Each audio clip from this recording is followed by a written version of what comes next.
twongeye kubashimira, turabashimiye cyane kandi dukomeje kubashimira. Mbwira abantu bose bakomeje gukora like, bagakora subscribe, bagakora share kandi bagakora no kunzogera kugira ngo bajye bakomeza gukurikirana ibiganiro byacu. Ndabashimiye, ni abantu b'abagabo bakomeze kudutera inkunga kugira ngo tugere aho tugera. Uyu munsi rero nje kubabwira umuti mwiza kandi uvura kandi wizewe cyane, umuti uvura amibe.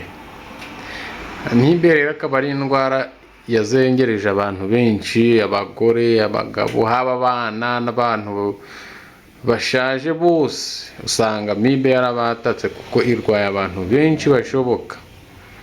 Ahubwo ikibazo ugasanga harimo ikibazo cyo kudashobora kuyivuza, wanywa imiti yo ku bitaro, imiti ya kizungu ntikuvure, kandi hariho n'imiti ya kinyarwanda ivura, kandi imiti isanzwe rwose, imiti ya kinyarwanda, imiti y'ibiribwa tubona mu rugo bitagoye.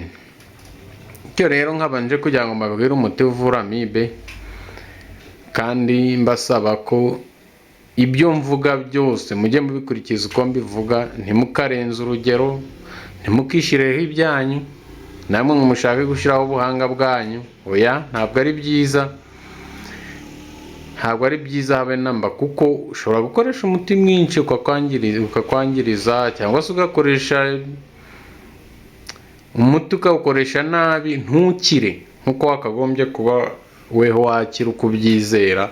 Ko hari umuntu ukoresha umuti umunsi, ejo bundi agasibira. Niba ugiye gutangira umuti, tangira umuti ubona ko igihe umuntu yakubwiye uzawunywera ubona ko uzawunywa koko, atari byo kuvuga ngo reka ngo ndikumva norohewe, ngo reka mbe ndetse ngo buriya nakizo. Ya buriya niba umuntu akubwiye ngo umuti uzawukoresha iminsi 4, iminsi 5, 3, ugomba kuwukoresha muri icyo gihe kugira ngo ube shuwa neza ko wakize, kuko ibyo umuntu aba ari kukubwira aba abizi neza, aba afite n'ubushakashatsi bwinshi. Hari benshi baba uwo muti uba waravuye. Niyo mpamvu weho niba ukoresheje igihe kiri munsi y'icyo yakubwiye, uri kugwa muri risike yo kudakira, kandi wa muti wakagombye kugukiza. Amibe rero ni indwara mbi, ni indwara itera ingaruka nyinshi, ni indwara ishobora kugutera udusebe two mu mara, ko ni indwara ituruka mu mwanda, akenshi igaturuka no mu kunywa amazi adatetse. Akenshi nka 90% abantu benshi bandura amibe bayandura mu mazi mabi no gukoresha amazi adafite isuku. Isuku ni ingenzi. Umuntu ushaka kwirinda indwara ya amibe, inzoka za amibe, wese aba agomba kwirinda umwanda, kuko amibe ituruka mu mwanda, kandi ni mu mwanda w'ibintuza w'amazi, kutoza ibintu ngo binoge. Kandi niyo wogeje ibyombo ugomba kubyoza, warangiza ukabyanika ahantu hafite umwuka uhagije, ahantu hari akazuba cyangwa se hari n'umuyaga uhagije, kugira ngo mikorobe zose zipfe. Kandi wamara no koza ibyombo ukagera ukabihanagura n'agatambaro keza. Bityo rero habagomba kubamo uburyo bwo kwirinda amibe mu buryo bwose bushoboka, ko hari igihe umuntu anywa umuti agakira amibe, kuko biba no ku bantu benshi. Anywa umuti, yamara kunywa umuti amibe igakira, ariko n'ubundi ugasanga anyweye umuti wa amibe, n'ubundi akomeje kuba muri wa mwanda bitera amibe. Ubundi yamara nk'amezi 2, nyuma yo kunywa umuti yamara amezi 2 akumva n'ubundi za ngaruka za amibe zagarutse, kandi ikibazo ugasanga ni wa mwanda n'ubundi. Bityo rero nuvuga ngo mbere kugira ngo unywe umuti ugomba kubanza watekereza ku kintu kijyanye n'isuku isuku ni ingenzi mu bintu byose ukora. Isuku ni ingenzi kuko buriya n'indwara nyinshi tuziterwa n'isuku nkeya. Nuko abantu tutajya tubimenya nabo ngo tubyiteho, ariko indwara nyinshi tuziterwa n'isuku nkeya. Amibe rero ni indwara ishobora kwandura, ukayandurira mu mazi, ukayandura mu byo turya bidateguye neza. Kuri uyu muntu akagira gutya agafata karoti akayihekenya, ntayogeje, ntagize gute ngo sisa neza se. Isa neza mu kubera kurebesha amaso, ariko hari ibindi utabona. Hari amagi yayo aturuka muri ya mazi bogesheje adasa neza. Ayo mazi rero adasa neza usanga ya magi ya amibe yafashe ku ntuza, yafashe kuri ya karoti, warangiza ukayihekenya. Yarisa neza. Iyi yarisa neza, ariko n'ubundi ya magi ageze mu nda, ageze mu gifu, aragize ariyoroye, aravuyemo inzoka ziravutse zibyaye izindi. Amibe rero ni inzoka mbi mu nzoka zose umuntu ashobora kwandura. Amibe ni mbi dore ko ishobora kugera mu gifu ikabyariramo, yamara kubyariramo ikaba yarya igifu. Hari abantu benshi barwaye igifu kubera amibe, ikagenda ikakirya ikagiharura bye. Nubwo ugasanga umuntu arwaye igifu cy'ibisebe kubera amibe yagiye ikakirya ikagiharura neza. Hari imara kubyara yava mu gifu, amagi akamanukana n'imyanda akajya mu mara.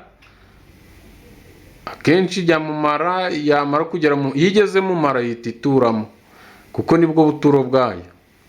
Igera mu mara igahita ituramo, kuko rimwe na rimwe ni ukuvuga ngo ubundi umuntu iyo afite ikibazo cya amibe yamurenze, hari igihe bigera ukajya kubona ukumva nk'urutoki rugeze ahantu hamwe rurahagaze, utaruhina utarurambura. Icyo gihe nta amibe iri kukurenga, iba yarakurenze, yarageze ku rugero rurenze urugero pe. Wajya kumva utangiye kujya urafatwa n'ibinya. Icyo gihe bitangiye kugera mu ntuzi, itangiye kugira iraruma imitsi. Rero hari igihe na amibe igera igihe ikakurenga, ikagira ikindi kimenyetso cy'uko izamuka, ukagira umva nk'akantu kari gutondagira mu mutwe, ukagira ni nk'agasimba, warangiza ugashima, ukajya urashima mu mutwe. Akenshi umuntu ujya kuba ukabona buri gihe umuntu azamura ukuboko ukabona umuntu ari kujya arikora mu mutwe nk'aho hari utuntu ari guhungura. Uwo muntu uzamenye ko ari amibe yamurembeje, yarenze urugero. Bityo rero biba bisaba kugira ngo umenye ibimenyetso byayo, umenye n'uko uyirinda. Kandi ikindi, hari n'igihe ushobora kuba utari gusobanukirwa neza ko ari amibe, ugomba kujya ku bitaro bakabanza bakagupima ukamenya ko ariyo. Ariko hari igihe igera igihe ikakurenga ukagira ibimenyetso, ikagutera intuza ibisebe mu mara, ikarya mara. Noneho bikagera igihe ukajya urituma umwanda ugeretseho amaraso. Icyo gihe amibe iba yarakurenze, igeze kuri rwa rugero rwo hejuru, dore ko imara kugira kubyara ikagera no mu rura rutoya, utwuriye twose ikaturya, ku buryo ujya kubona ukabona umuntu ntarwaye, nta kindi kibazo afite, ariko yaragiye arashira neza, ashiraho ku buryo asigaye arahagarara, ukabona ni umuntu umeze nk'aho ari gutitira. Icyo gihe akenshi hari igihe usanga ari amibe yamurenze, kuko niyo umubajije usanga bya bimenyetso bifite. Kandi amibe ni indwara ishobora kugera ku rugero rwo hejuru, ikajya mu bwonko, ikagutera kwibagirwa. Hari abantu bajya bagira ikibazo cyo kwibagirwa bya buri kanya, igihe usanga ari amibe bitera. Wababwira ikintu aka kanya, mu kanya reka da, ugasanga aho ngaho nta amibe iri kumutera icyo kibazo, ariko kubera kutabimenya, rimwe na rimwe ugasanga ntabwo ashobora kuyivuza kubera ko ntabwo azi ngo ndwaye iki. Kandi ugasanga ari kujya kwivuza amarozi, umuntu ugasanga ari kwivuza igifu, yivuje igifu bakamuha imiti y'igifu, ya miti y'igifu yagera mu gifu amibe igasohokamo ikajya mu mara, cya gifu kikoroha, yamara imiti nka nyuma y'iminsi runaka akumva n'ubundi kirongeye kiragarutse. Icyo gihe ni ukuba amibe igutera igifu. Hari ibifu byinshi biterwa na amibe. Hakaza n'intuza no kuba umuntu nyine ageze igihe cyo kwituma, yajya kwituma muri tuwarete akagerekaho amaraso, icyo gihe na amibe ibigeze mu mara. Kandi ibyo ngibyo hari n'igihe amibe igira gutya yijya kukurembya ikajya ku mwijima, ijya ku mwijima, yamara kujya ku mwijima ikawangiza, umuntu agakuzamo indwara nyinshi z'umwijima. Ni ukuvuga ngo umuntu akarwara indwara y'umwijima ariko ntabwo azi ko ari ya amibe byaturutse. Amibe hari indwara nyinshi igiteza, ukajya kumva umuntu ngo basanze amara yaraboze, mu by'ukuri na amibe yagize gutya ijya mu mara irayarya, irayangiza, bigera igihe amara ntagishobora kugira gute kuba yakora neza.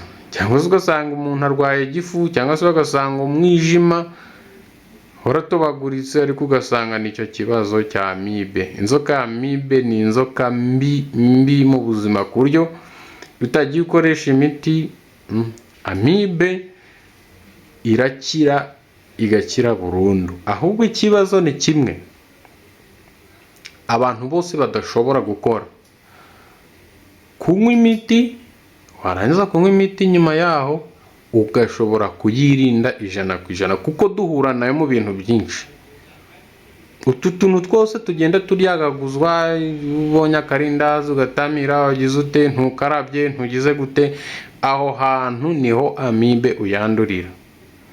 Bityo rero bikaba bisaba kugira ngo amibe niba ufashe umwanzuro wo kuvuga ngo ngiye kuyivuza, uvuge ko n'ibindi bintu byose bishobora kuzaguhuza nayo, kurya ukarabye intoki, kugira isuku mu bintu byose ukora.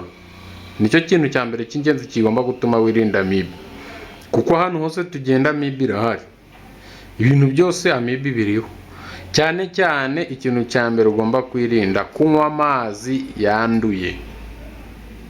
Buriya ushaka kwirinda amibe neza, irinde kunywa amazi adatetse.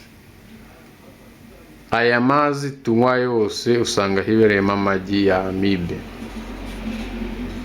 Ariyo mpamvu usanga kugira ngo ubone umuntu utarwaye amibe ni bake. Umuntu yivuza wenda akamara nk'amezi 6 ntayongeye kwandura ni bake, kandi amibe hari n'uyirwara ntagire n'ikimenyetso na kimwe agaragaza, ahubwo akazakigaragaza imurembeje.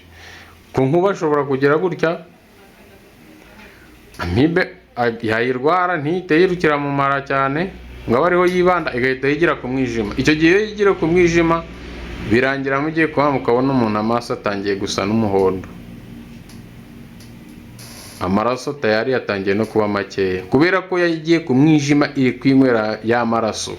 Ni ukuvuga ngo niyitunzwe nayo. Bityo rero hagomba kubamo ikintu cyo kuvuga ngo twirinde amibe dukoresha isuku ihagije. Umuti rero wa amibe ntabwo ugoye, ni ibintu duhura nabyo mu buzima tubona, ni ibintu bitanaruhije, tugomba kwitaho kandi tubishizeho umutima wose kugira ngo turebe ko twakira iyo ndwara ya amibe. Icya mbere, ufata irobo ya tungurusumu urapima. Ufata umunzani upima neza, ugapima irobo ya tungurusumu. Mwumve neza, tungurusumu upima uduheke, ntabwo ufata na bya bibabi byayo kwa kundi bidagize idatunganyije ngo uvuge ngo niyo ugiye. Fata irobo ya tungurusumu. Numara gufata irobo ya tungurusumu, icyo gihe uzahita ufata irobo ya tangawizi. Numara gufata irobo ya tangawizi, uzahita ufata ibi bitunguru bya onyo itukura. onyo itukura, upime inusu ya bino bitunguru bya onyo. Numara gupima inusu y'ibitunguru bya onyo, ibyo bintu uzabishira ahantu hamwe, ushiremo n'indimu ebyiri. Nurangiza ibyo bintu uzabikatagura ubishire mu isekuru usekure. Numara gushira mu isekuru ugasekura, cyangwa se ufite na blender wabe blendinga. Umaze kubiblendinga uzabifata ubishire mu kantu kameze neza gafite isuku ihagije. Nurangiza uzashaka ubuki bw'ubunyarwanda, ubuki bubohakuye atari ubwo mu isoko, ubuki wakuye ku muvumvu yabuhakuye, nta kindi kintu cyongewemo, nta handi hantu bunyuze. Ubwo buki numara kubufata uzasukamo ikiro cy'ubuki, ikiro cy'ubuki. Nurangiza ibyo bintu uzabiteka birarane hamwe. Nimara kurarana hamwe, ibyo bintu bizamara umunsi biri kumwe, umunsi wose, amasaha 24 biri kumwe bipfundikiye, bitari ahantu hashushe, bitari n'ahantu hakonje, hari temperature iringaniye. Nurangiza umutobe wabyo uzaburimo, uzajya unywa ikiyiko kimwe mu gitondo, ikindi nimugoroba. Ubyumve neza, ni ikiyiko kimwe mu gitondo, ikindi nimugoroba. Kandi ibyo bintu ugomba kubikora unywa n'amazi menshi, kugira ngo amazi menshi asohore imyanda. Byaba byiza ayo mazi ugiye uyanywa ari akazuyazi, tuzi twatundi tworoheje, twatundi buhagira n'umwana w'intuza w'uruhinja. Ayo mazi ugomba kujya uyanywa kugira ngo asohore imyanda yose iri mu nda. Ibyo bintu ubikora mu minsi 7.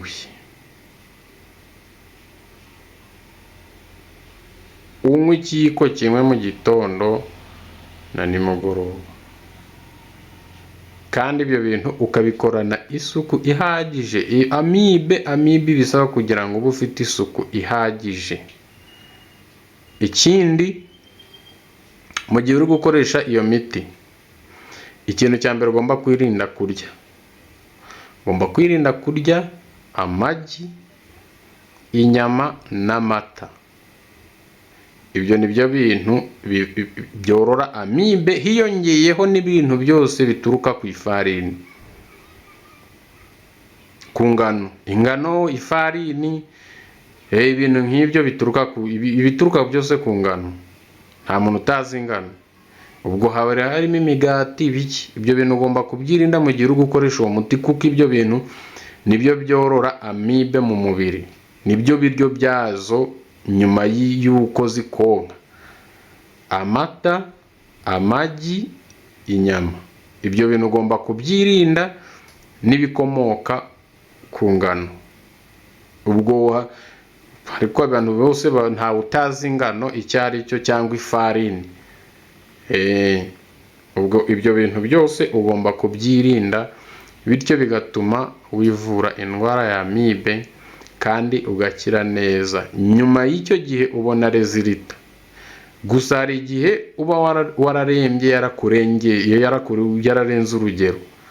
Ntabwo uzamara kunywa uwo muti ngo uwo munsi, ngo kuva ngo iminsi 7 yashize uyu munsi, ngo ejo ngo ku munsi wa 8 ngo ibimenyetso nari mfite ngo byose 100% birashira. Oya, nimba wasepfuraga kubera amibe yaharuye igifu kigashiraho ubwoya, ntabwo uzavuga ngo uwo munsi, ngo ku munsi wa 8 ngo uzahita urekera gusepfura. Oya, ariko bikaba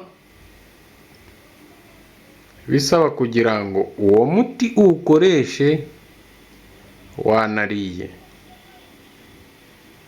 kuko uwo muti uba ukaze, ntabwo wakoresha utariye. haba nk'igihe ushobora noneho ukoresheje nturye, wagira nko ku bantu barwaye igifu, ntabwo ari byiza. Niyo mpamvu ugomba kuwukoresha wariye. Ugomba kurya, wamara kurya ukarenzaho cya kiyiko.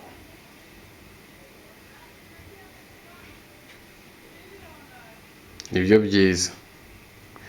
Bityo rero nkaba mbashimiye, mbibutsa gukora subscribe kugira ngo n'ibindi byose bijyanye no kwivura, twivure bene data, turebe ko twagira amagara mazima. Buriya ubuzima buzima ugomba gutura mu magara mazima na roho ikaba nzima. Bifurije umugisha, bifurije guhaha mukaronka. Imana ikomeze ibahe umugisha. Murakoze.